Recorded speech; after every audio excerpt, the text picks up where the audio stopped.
అందరికీ నమస్కారం. నేను మీ కొట్టే కావ్య. ఈరోజు మనతో ఉన్నారు పొలిటికల్ అనలిస్ట్ కిలారి నాగార్జున గారు. సార్ నమస్తే సార్. నమస్తే. 2019 నుంచి 2024 వరకు రాష్ట్రంలో అంటే జే బ్రాండ్ మద్యం అంటే జే బ్రాండ్ అంటే జగన్మోహన్ రెడ్డా లేక జే బ్రాండ్ అంటే జోగి రమేషా జయచంద్రారెడ్డా, సో జే బ్రాండ్ అంటే ఎవరు ఏమైనప్పటికీ కూడా వీళ్ళందరి కారణంగా అదే జేతో మొదలై జంగారెడ్డిగూడెంలో దాదాపు 25 మంది నకిలీ మద్యం తాగి చనిపోయారంటూ ఆ మాటలు నిజమేనంటూ నేడు కూటమి ప్రభుత్వంలో ఇప్పుడు తాజాగా వార్త హల్చల్ అవుతూ ఉంది. మరి ఈ బ్రాండ్కి సంబంధించి ఈ వివాదానికి సంబంధించి అసలు గతంలో ఆ రోజు ఏమైంది, అసెంబ్లీ సాక్షిగా జగన్మోహన్ రెడ్డి గారు చెప్పిన వ్యాఖ్యలు ఇప్పుడు ప్రస్తుతానికి పూర్తిగా విరుద్ధంగా ఉన్నట్లయితే ప్రజల ముందు స్పష్టమైపోయింది. సో మొత్తానికి ఈ వివాదానికి సంబంధించి మీరేం చెప్పదలుచుకున్నారు? అంటే ఇవాల్టి వరకు అంటే గతంలో ఏదన్నా రాజకీయాలు విలువలతో కూడిన రాజకీయాలు చేసే రోజుల్లో ఒక తప్పు జరిగితే మా మూలాన జరిగింది అని ఒప్పుకునేటువంటి పెద్ద మనసు ఆ రోజుల్లో ఉండేది. ఇప్పుడు కూడా మనం వింటూ ఉంటాం. ఎక్కడో రైలు ప్రమాదం జరిగితే రైల్వే మినిస్టర్గా ఉన్న లాల్ బహదూర్ శాస్త్రి గారు రాజీనామా చేశారు. దాంట్లో ఆయన ప్రమేయం ఏమీ లేదు, ప్రత్యక్ష ప్రమేయం. కానీ ఆ శాఖకు అధిపతిగా ఉన్నాడు కాబట్టి తనకి నైతిక బాధ్యత ఉంది కాబట్టి అంత పెద్ద రాజకీయ నాయకుడు దాన్ని తృణప్రాయంగా త్యజించేశాడు. ఆ రోజుల్లో ఉన్నటువంటి రాజకీయాలు అవి. తెలియక చేసిన తప్పు కూడా నైతిక బాధ్యత వహిస్తూ పక్కకు తప్పుకునే రాజకీయాలు. ఇవాళ తెలిసే తప్పు చేస్తూ రాజకీయం మొదలు పెట్టడమే తప్పు చేస్తూ మొదలు పెడుతున్నారు. ఎలక్షన్లో ఇంత ఖర్చు పెడుతున్నాం, ఖర్చు పెట్టిన తర్వాత దాన్ని మళ్ళీ మనం ఎలా సంపాదించుకోవాలి, దానికి 4 ఇంతలు మన టర్మ్ అయిపోయే లోపల అనేటువంటి మనస్తత్వంతో రాజకీయాలు మొదలైనప్పుడు అప్పుడే రాజకీయం భ్రష్టు పట్టడం మొదలైంది. కానీ దాన్ని కూడా ప్రజలు స్వాగతిస్తున్నారు కదా సార్. మీకు వేరే ఆప్షన్ లేనప్పుడు ఏం చేస్తారు సార్? ఇక్కడ నోటా అని ఒక ఆప్షన్ ఉంది కదా, మరి ఏం చేస్తారు? నోటా అందరూ నోటాకు వేస్తే వ్యతిరేకతను చూపించవచ్చు కదా. ఏమో ఒక సంచలనమైన మార్పు ఏదైనా రావచ్చేమో. అందరూ నోటాకు వేస్తే ఏం జరుగుతుంది? ఎస్ సార్, రాజకీయ సంక్షోభం వస్తుంది, రాజ్యాంగ సంక్షోభం వస్తుంది. కాబట్టి ఉన్న ఇద్దరిలో తక్కువ దుర్మార్గాలు ఎవరు చేశారనేటువంటి చాయిస్ మాత్రమే ఇవాళ వ్యవస్థ ముందున్నటువంటి వ్యవహారం. తర్వాత మీరు నోటాకి వేసినంత మాత్రాన 2 రాజకీయ పార్టీలు పెంచి పోషిస్తున్నటువంటి ఓటర్లు ఉన్నారుగా. వాళ్ళు ఓట్లు వేసినా కానీ 20% ఓటింగ్ జరిగినా కానీ దాంట్లో మెజారిటీ ఎవరికి వస్తే దాన్నే గెలిపించే ప్రజాస్వామ్యం కదా మంది.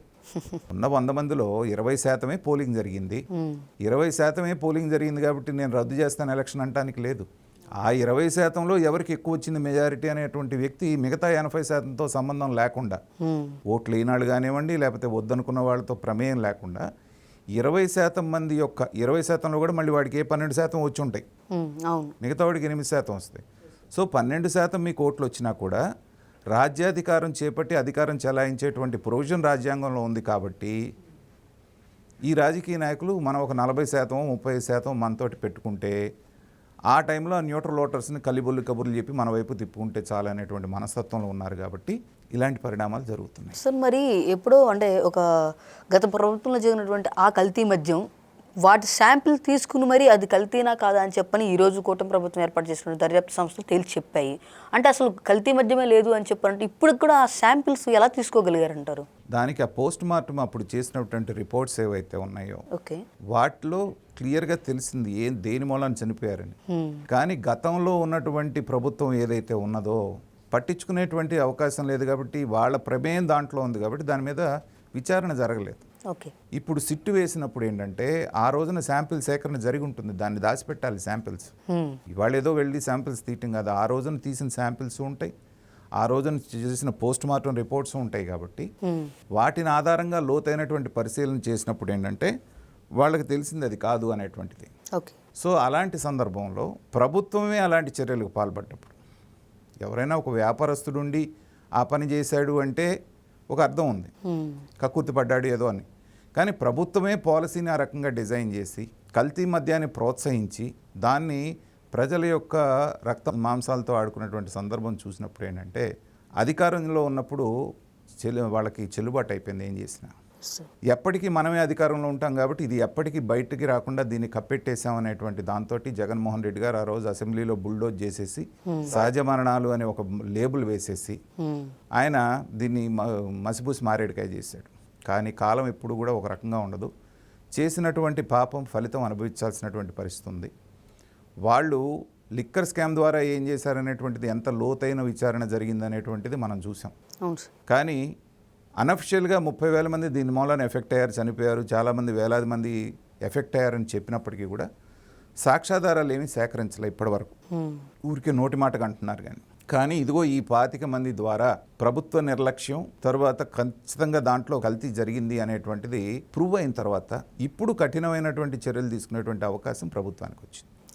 సో ఇప్పుడు ఎవరైతే ఉన్నారో పాత్రదారులు, సూత్రధారులు, దీన్ని ప్రోత్సహించినటువంటి వాళ్ళు, చేయించినటువంటి వాళ్ళు, చేసినటువంటి వాళ్ళందరి మీద కూడా మర్డర్ కేసులు బుక్ చేసి, ఎందుకంటే ఇది ప్రజల ప్రాణాలని తెలిసి తీయటం.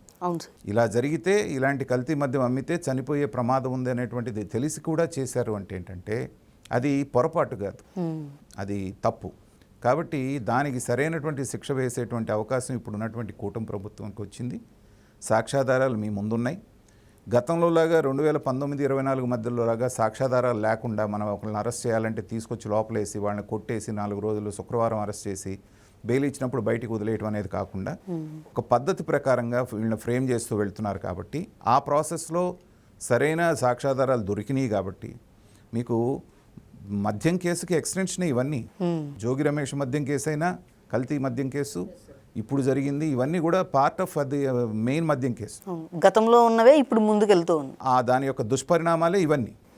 కాబట్టి వీటి మీద చర్య ఖచ్చితంగా సాక్ష్యాధారాలతో తీసుకునే అవకాశం ఇప్పుడు ప్రభుత్వానికి వచ్చింది. కాబట్టి జగన్మోహన్ రెడ్డి గారి మీద చర్యలు తీసుకొని అరెస్ట్ చేస్తేనో లేకపోతే మిగతా వాళ్ళని చేస్తే సానుభూతి వెళ్తుందేమో ప్రజల్లో, లేకపోతే రాజకీయ కక్ష సాధింపు అనుకుంటారేమో అనేటువంటి మీనమేషాలు లెక్క పెట్టకుండా ప్రభుత్వం కఠినమైనటువంటి చర్యలు, ఎందుకంటే బ్రెడ్ అండ్ బటర్ అంటారు, మీకు ఏదైతే ఉందో ఆ కుటుంబం పెద్దగా ఉంటాడు. అతను చనిపోయిన వాళ్ళు కూడా 35-40 సంవత్సరాల మధ్యలో వాళ్ళు. ఆ కుటుంబం మొత్తాన్ని పోషించేటువంటి ఆసామి ఆ ఇంటి యజమాని చనిపోయినప్పుడు కుటుంబం చిన్న భిన్నం అయిపోతుంది. ఆ పిల్లలు కానివ్వండి, ఆ భార్యలు వాళ్ళు కానివ్వండి.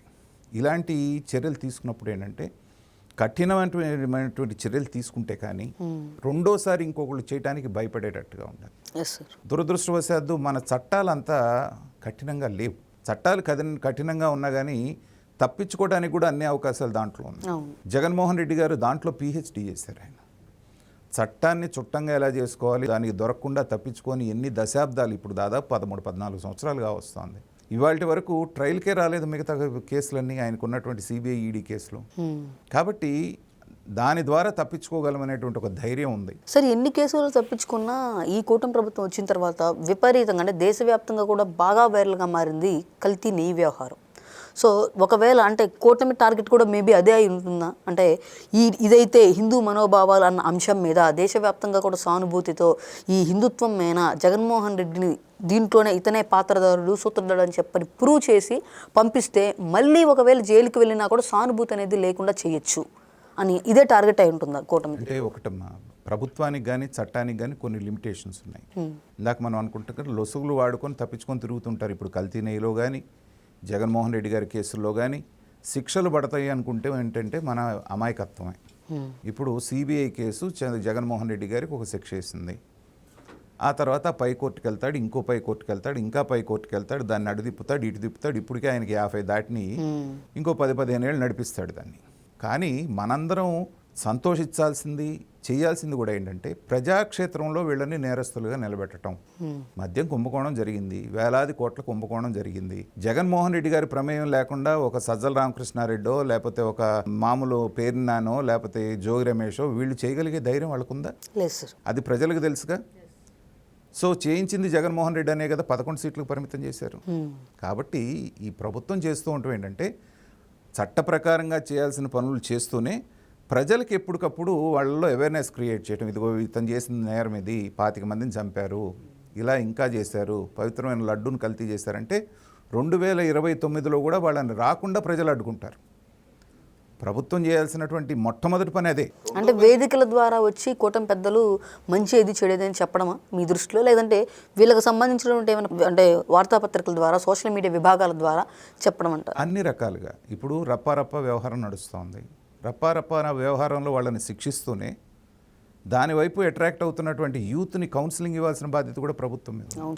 ఎందుకంటే వాళ్ళ ఉత్తేజితులై ఏ మద్యమత్తులోనో లేకపోతే గంజాయి మత్తులోనో చేస్తూ పెడదారి పట్టిపోతున్నారు.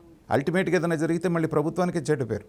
కాబట్టి ఒక పక్కన కఠినమైనటువంటి చర్యలు తీసుకుంటున్నాయి, రెండో పక్కన వాళ్ళందరికీ కూడా ఆ దాంట్లోకి జారిపోకుండా, ట్రాప్లో పడకుండా కౌన్సిలింగ్ చేసినప్పుడు మాత్రమే ప్రభుత్వానికి చెడ్డ పేరు రాకుండా ఉంటుందనేటువంటిది నా భావన. ప్రభుత్వం ఆ తరపున చర్యలు తీసుకుంటుందేమో చూద్దాం మరి. Thank you sir.